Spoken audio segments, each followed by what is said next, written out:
and start again tomorrow. All right. In the meantime, as the world broke, there was new debt worries racking Europe today. The Greek stock market plummeting yet again. There's big trouble in Romania. Who knew Bucharest could have an impact here? Huge protests there against spending cutbacks. In the meantime, we're flying. The Dow's sailing right along, up about triple digits so far. So far, we say. To London, Amy Kellogg. What's happening in Europe, Amy? Hello again. On top of all of this that you've laid out, Bill, the European Commission president, as well as the head of European trade unions, they've both offered somewhat apocalyptic visions of what could happen to Europe, particularly, Bill, the poorer countries in Europe as a result of this financial crisis.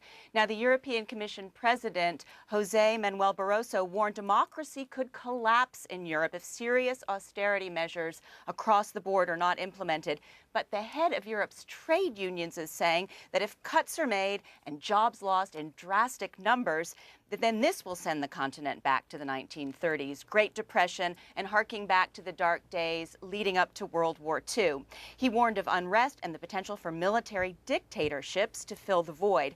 Now, this is Greece's rating was downgraded 4 points by Moody's, placing its debt into junk territory.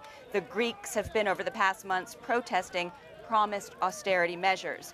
To Romania now, where the sharpest axe of all being taken to public sector spending, with government salaries expected to be slashed by 25%, leading to the biggest demonstrations in that country since the fall of communism. Around Europe, dollar, or we should really say euro signs being placed on the amount of government cuts.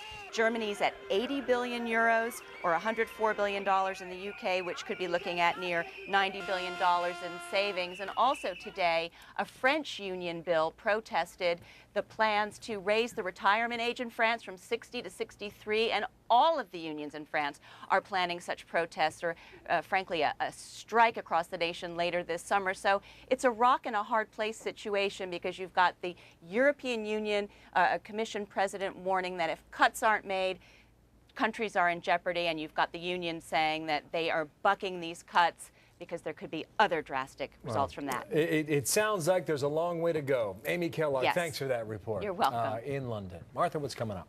Well, we are counting down to the president's primetime speech from the Oval Office. Former senior White House advisor Karl Rove on what the president needs to say tonight and what he believes he will say.